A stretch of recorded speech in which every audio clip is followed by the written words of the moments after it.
to the Microschools Show, your window on the global microschools movement. Whether you're a teacher with a dream to build a school of your own or a parent just looking for a school that will suit your amazing kid, you're sure to be inspired by the creativity and innovation of our guests. I'm your host, Dr. Meryl Leineberger. The Microschools Show was launched to feature guests from all over the globe who have championed personalized learning for students by building a microschool of their own, as well as to spotlight some of the key players in the microschools movement. Today, I'm talking to somebody has done both. I'm talking to Dr. Maureen O'Shaughnessy, who is the founder of Lead Prep in Kirkland, Washington, as well as the author of the book, Creating Microschools for Colorful, Mismatched Kids. And there's a really long subtitle to that, which I won't give you right now. But as far as her school goes, Lead Prep is a dynamic space where education is engaging, not one size fits all, where learners can be seen, heard, valued, and thrive. Lead Prep is an innovative middle and high school microschool where teens thrive in a collaborative, experiential, and learner-centered environment. Welcome to the show, Maureen. Thanks, Mara. It's wonderful to be here. Hey, can you tell us a little bit more about yourself and what inspired you to get involved in the microschools movement anyway? Sure. Yes. So I'm a career educational activist, I would say. I started out in elementary and was always stirring things up and making it more dynamic. And then I started a school within a school, which is a micro school, in a huge public high school when I was a high school teacher. And we got a federal grant and did it with the high school down the hill. And really just wanted to personalize learning for kids that were falling through the cracks. And I was set, and I did master's and doctoral work on educational innovation. And then fast forward, my own girls were being raised overseas, and I brought them back to the Seattle area for high school and could not find the right fit. And I tried 7 different schools to get them both through high school. And then I was a mad educational activist and decided I need to create what I want to see. And in 2013, I opened Lead Prep, and we copied and stole everything. So that's our CASE strategy, and created this micro school that really meets kids where they are, and we're loving it. So I want to go back to, you said you went and tried 7 different schools. I think that's something that parents actually need to hear. That, you don't just stick with something because it's the thing that you were assigned to send your kid to.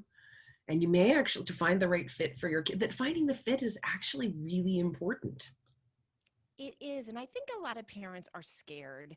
I know I've helped some parents and been an advocate when they're dealing with school administration, but because I'd been a school administrator for so long, this was my language in my tribe. And so it didn't intimidate me. And it was just like trying on shoes. I'm not going to buy them if they don't fit and if they're not doing their job. Why would I put my girls in a school and keep them in a school where they weren't happy, weren't learning, or where it actually didn't feel welcoming? Yeah, yeah. And I hear that so much from kids. And it is a main motivator for a lot of people who are opening micro schools is to create something where kids feel seen, heard, it's small enough, it's personalized. And there are more people who are willing to take a chance and do something like this for kids. Yes, it's needed. Yeah. So, hey, tell us a little bit about a little more about Lead Prep, because you're a little bit of a rarity in the microschools world. Most people who start a microschool tend to focus on early learners, either, like our pre-K, K group, or actually a lot of people tend to focus on like maybe a 2nd or 3rd grade learner. And I think it's the issue of having to teach kids how to read and sort of skipping that, and then they back down and then they grow the school upwards. Then there's a lot of really good reasons for doing that, but you started a middle school and high school based micro school, so I'd like to hear more about why you did that, and I'm assuming was for your girls, but also what that's like, because I think a lot of people can't wrap their head around self-directed learning when it comes to an older child. Absolutely. Yeah. So as soon as my girls graduated, the recent pain had been high school for them. So I decided to create a high school. And then parents were like, hey, could little brother, little sister join? Would you make it? So we added in 7th and 8th and then added in 6th later. But I just see so many teens disconnected, and the Gallup poll talks about connection and how the engagement drops as kids go through middle school and high school. And so many kids talk about, I'm on my cell phone, I'm just going through the motions, got to check off the 4 years of English, got to take the state tests, and they're just dying. And mental health is going bananas. The suicides, anxiety, depression, everything is skyrocketing. So our system is broken, kids are hurting, and I wanted high school to be a different experience. We tend to toe the line more than some micro schools because we chose to be accredited to be a private, approved private school in Washington State. So we agree to meet the graduation requirements and to meet all of these external standards. But how that can be done is really wildly diverse. And if you look at Montessori or at the high school level, big picture learning, you see models out there where kids have a lot of agency. It doesn't, just because it's high school, doesn't mean it suddenly has to be 6 different periods and teachers and everything isolated and everything just geared to state testing. And so ours is mixed together. It's interdisciplinary. So kids are doing projects, doing a lot of service. They're out in the community on Fridays when we're not in a pandemic. A week of camping, a week of intensives, a week of service or travel in the spring. So it doesn't have to look like what it's looked like since the 1800s, and it shouldn't. And kids should have a sense of belonging and being seen, and should have a voice, some agency, and get to go with their passions and feel like there's a purpose to their learning. There are a lot of state laws out there in all the states that are alternative learning that say you can flex on some things that you do as long as you do X and Y, how you do it, you have flexibility. So it doesn't have to be a semester credit. It can be smaller chunks. You can group things differently. So I think a lot of people think high school has to look one way, but that is so not true. Yeah, one of the things that parents will ask, or prospective school builders will ask is, well, what about the transcript? So have you guys figured out, do you have an alternative transcript? Do you use a transcripting service? Or do you just avoid it altogether? Because I know there are micro schools out there that don't worry about that, because there are more and more, there are colleges that aren't all that worried about a transcript as a measure of how successful a student will be in college. Right. So to us, the bigger question is evaluating the students. And a lot of it is formative in the moment. We're going around, hey, you've got this, jump ahead, or whoa, let's fill in this gap, or how can you make this your own? As opposed to like the summative big school stuff where at the end of a semester as a summary, you take an assessment, get a grade, and it's stamped on a transcript. Well, that in progressive education is often called a post-mortem. It's after the fact. It doesn't inform anything. So then how you record those grades is such a tiny piece of the puzzle, the transcript. Middle school, we don't give grades. They pass or they fail. But in our school, we're small. We have one teacher for every 5 students. So we also don't accept any zeros. So we work with the kids. We do their homework at the end of the day with them, which is minimal because we have a flipped learning model. So they get their work complete and they're passing. High school, we do assign grades because we want to have a transcript, but it's A's or B's.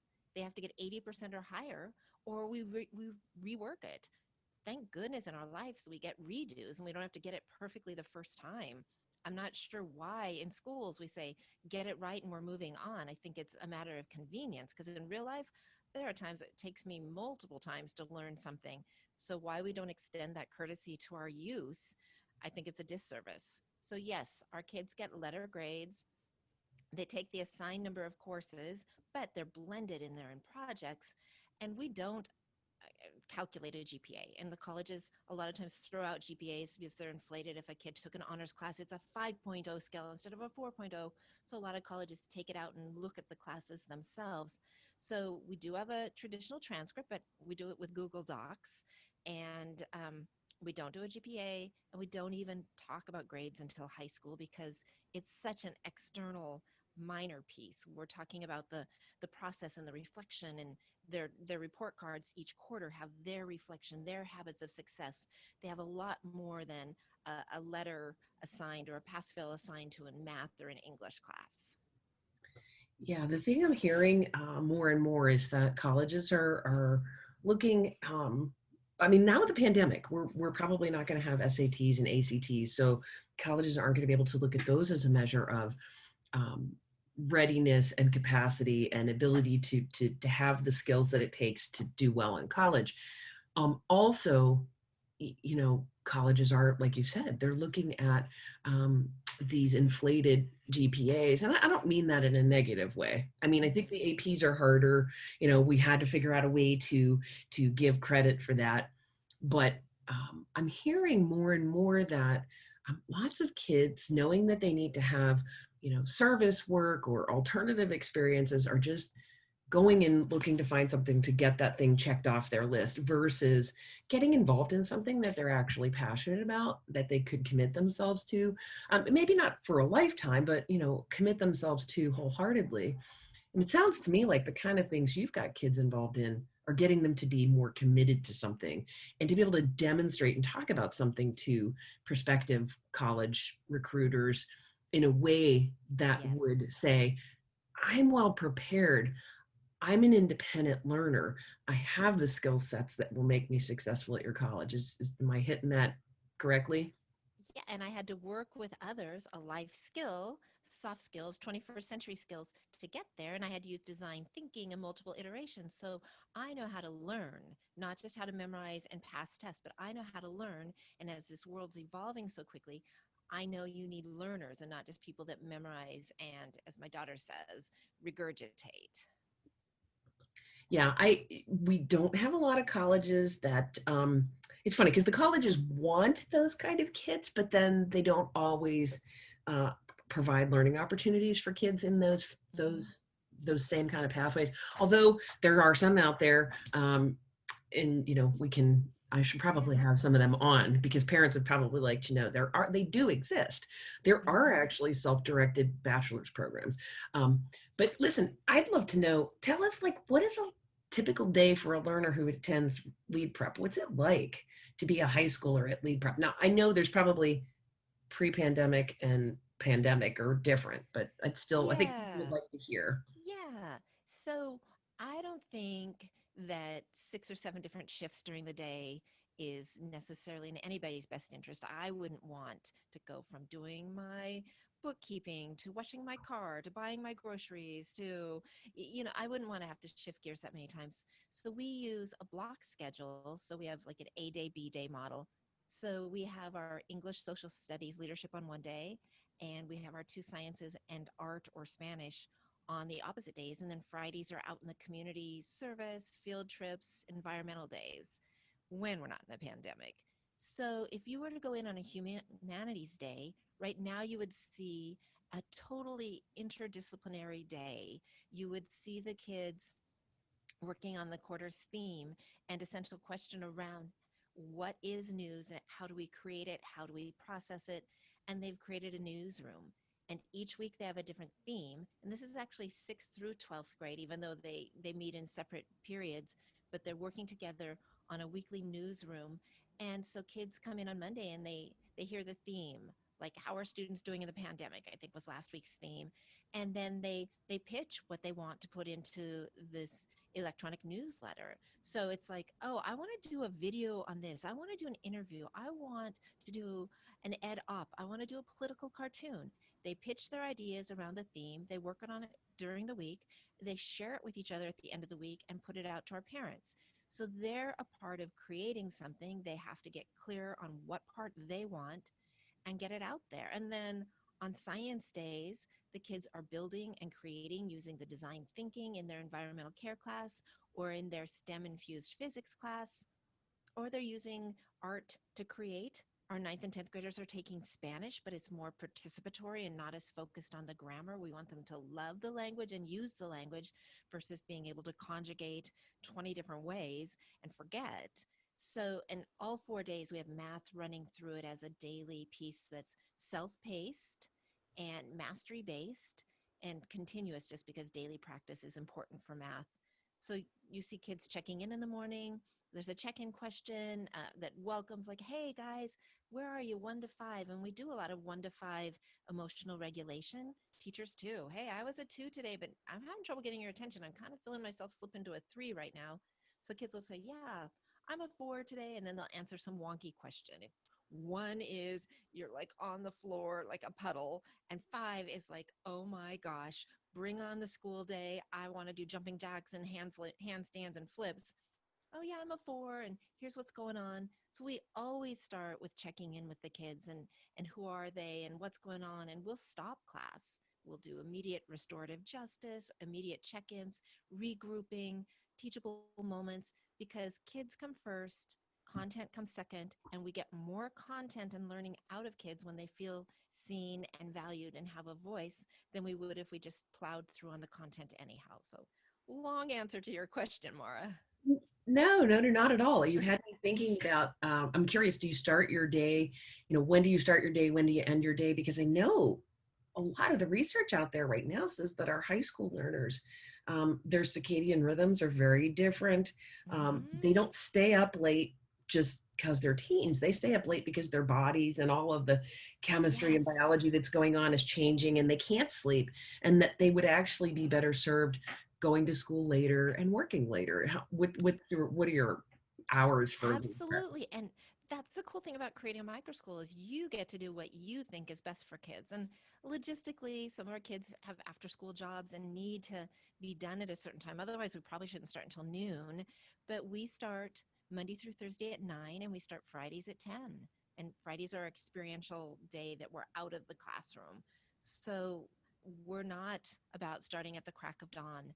Kids always have a right to go to their neighborhood schools for activities. We have one student pre-pandemic that would go do 0-hour jazz band and then come to our school at 9. So that's always an option. That just sounds so much more sane. I was Yes. thinking too, you said you have a 1 to 5 student to teacher ratio. So my curious thinking is making me wonder, are they all generalists, or have you hired on specialists for some of those more content heavy subject areas? Yeah. Well, a sweet thing about private education in Washington state is they don't have to have a teaching certificate. And in a way, I think that means they also haven't been trained in um, teaching to textbooks and a lot of the traditional models, and they're more free thinkers. So like our English teacher is Waldorf trained and adds a lot of art in, and he has a philosophy degree. Our social studies teacher has a background of oral histories and worked in a Japanese American museum in San Francisco before working for us. Our STEM physics teacher has an engineering degree from her growing up in India. So our teachers all have at least a bachelor's, but it's more real world, and it's not necessary that they have a teaching certificate, although some of them do. Do you find that is a liability, or has that actually worked out really well? Do you have to do any kind of training, or at least some general preparation so that everybody knows the lay of the land and how things run at lead prep, or do you just kind of let it roll and work from there? Actually, it takes a lot of front loading. So we have potential teachers come and spend the day. We have them prepare a lesson and teach it to students, teachers, and parents. And we have a rubric that we design as the community beforehand, and they're evaluated on that. So we want them to see how we roll. We want to see how they can do. And if it's teacher directed and kind of that talk at model, then it's not a good fit for us. So sometimes we found that people with a lot of traditional experience, even though they've done that process, they really can't shift. And but I have this amazing lesson that I've done for the last 6 years, and it's a packet, but I'll make it engaging. And it's like, yeah, that's not. So if it's not the right fit, it's nobody's fault. We all tried our best, and we help them find a more traditional job for the following year. And we're in a sweet spot now where all of our full-time teachers have returned from last year, and they get it, and this is the model they want to be a part of because they get to teach to their passions and encourage kids to self advocate to make sure it aligns with their passions as well. Sounds really exciting. I know I worked with a school in California that actually had faculty from one of the colleges as their sort of content experts, and they were coming in to talk about the things that they were passionate about. And then the kids would Yes. work up projects with those faculty members, based on whether they felt connected to those instructors or not. But I know not Nice. everybody's built the same way. And do your students have any say over who gets hired at lead prep? Oh yeah, they're on the interview team with us. That's So very they're doing the evaluation using the rubric, and they're debriefing with us afterwards on what they felt. And there's actually one time 2 years ago where I was going to go a different direction, and the group consensus was, nope, we want to go this direction. It's like, okay, let's do it. well. I would imagine at the end of the day, you get less complaining because the students have real agency in not only in Yeah. directing their own learning, but in helping to decide who they're going to work with. I mean, you think about our big public schools, you really, the, I don't know. When I was growing up, Maureen, there was, my mom would call the elementary school and say, I want her to have this teacher. But that went away. That was considered to be favoritism, and that went away. But in a way, you're doing something that's similar, but definitely more fair, right? You're letting the students have a chance to work with these adults and to make sure that there's a good fit before there's a commitment to them. Absolutely. And kids say the teachers are their favorite part of the school. And it's kind of that elementary model where teachers know their kids really well and they can see who's not eating at lunchtime or who's having a bad day. And if the Spanish teacher isn't leading, she's co-teaching in the art class. So that's how we get our ratios down and how we can personalize and stay on top of all the kids. So they're with the kids all day and then multiple years. So it's truly community, and our teachers really focus on relationships. And that's got to be that love and belonging has to be the foundation before kids are ready to really engage academically. Yeah. Sounds like a really nice place to be. So what kind of space do you have? And are you actually physically meeting right now during the pandemic? Are you able to do that? Is Washington State allowing that? Or have you moved into online? And my brain is running with that too, thinking it's probably a good thing for your learners to have some experience with online because they're gonna probably run into that for college. So I'm curious, what are you guys Yeah. doing?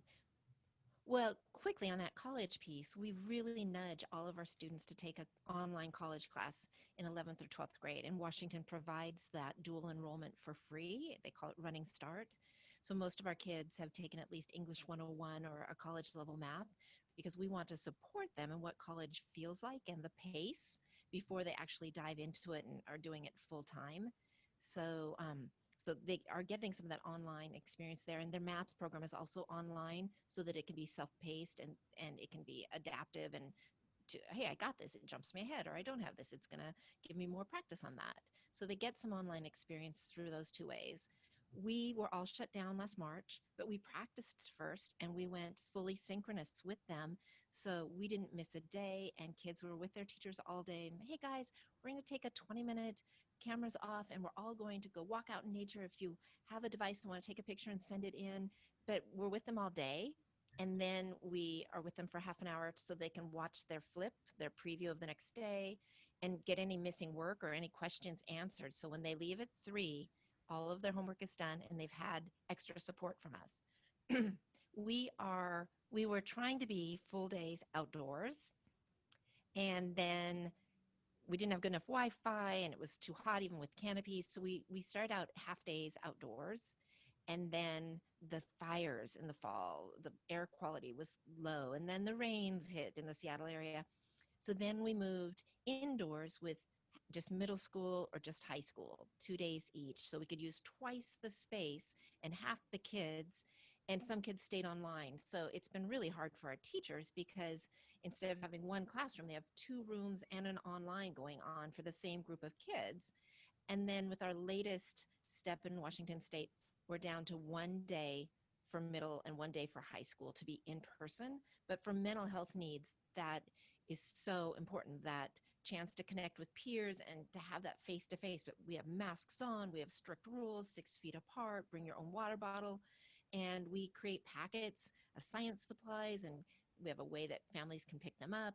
Other families are like, I'm going out to the peninsula, I can drop it off for them. So it's taken a lot of hard work on the part of the teachers to do this hybrid model, but we really value being a micro school and getting to be 6 feet apart in our 2-room schoolhouses. It's been a blessing for us. I work with in-service teachers in the public schools here in Pennsylvania, and just listening to the challenges for all of them of learning how to do the online and then to do the hybrid. And the most challenging, they have said, has been this hybrid piece where you've got kids virtually in a Zoom call and you've got kids sitting in front of you and you have to actually engage both. That has Hmm. been super challenging. Now I imagine it's not quite so bad for your staff because they've got this small student, this learner to adult ratio. And then you have these families who are, have chosen to come to lead prep. So I would think that they're more willing to adjust with the changes as you've had to make them. Is that correct? I think part of it is our parents are so grateful because very few schools are doing anything in person. Our kids really like the connections. I think it's still really hard for the kids. Some of them are completely remote. They live with a grandparent or something, and so they feel pretty isolated. For some of them, it's easy just to shut down and get into a funk. And now it's the gray season in the Seattle area. So for some of our kids, it's still a really big struggle to motivate, and they don't have that, hey, I get to see my friends to look forward to. And because it's only one day a week when our middle school kids get together, it's like, oh, yeah, my friends. And it takes quite a lot to calm them down and to remind them the 6 feet apart. So being a tight community and looking forward to that so much sometimes means a lot of exuberance that we need to um, control a bit so that we're staying safe and staying distanced. I feel pretty certain though they get it that this is a real Yeah. privilege on their part and that Yeah. they actually have to do their part in order to continue to actually be able to have it so we're not getting Yep. sick. Yeah. So what else Right. do people know about lead prep?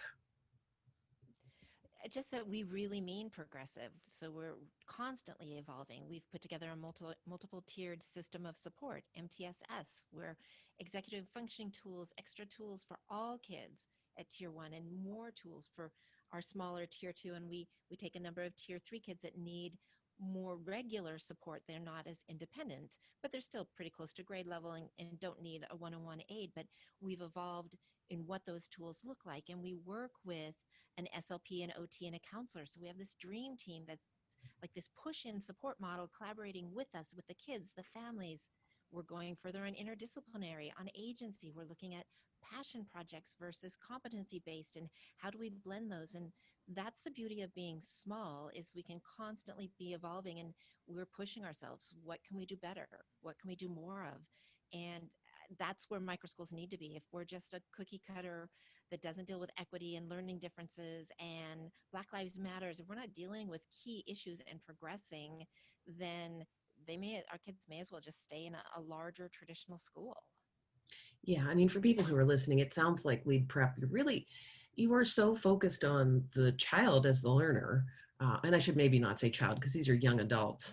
Um, but whatever kind of needs they're presenting and whatever kind of things are important to them become part of the education. I think that's just, that's one hallmark in every micro school owner I've talked to. Um, so here's a question I usually ask towards the end of the conversation. And believe it or not, we're almost at 30 minutes. Um, have you seen any other micro schools in Washington that people should know about? I mean, if lead prep's not the thing for for a family, are there other good micro schools in Washington that you know about? Or it doesn't have to be Washington, it could be, honestly, it could be anywhere. Yeah, absolutely. Well, like you, I like helping people start their micro school. So I know of some that have started and they're on my website, but focusing more on the ones right in my neighborhood, there are plenty for secondary kids. So there's the downtown school and the Puget Sound Community School right there in Seattle. There's Hillside Community School. There's New Horizon Learning School. There are so many different, and you can, some of them are on the independent schools page, NWAIS, and you can just look and group by small schools. There are lots of options. And then there are one-on-one school options for kids that really need even more focus or want less distraction. So there's a lot out there if people look. I love the fact that you're able to just rattle off the names of, so many people see this work as competitive. I'm really grateful that you can look at it and say, there are all of these choices. Lead prep might be the right choice for you and it might not. So Yep. for people who want to get in touch with you, they can visit your website, lead-prep.org. You can reach out to Maureen there about lead prep, but you can also reach her about her micro school building work. Thanks to everybody who's listened today. If you'd like to be a guest on the show or to talk about your micro school or to share your work in the micro schools movement, please reach out to me at mara@microschoolbuilders.com to set up an interview. And until next time, be well.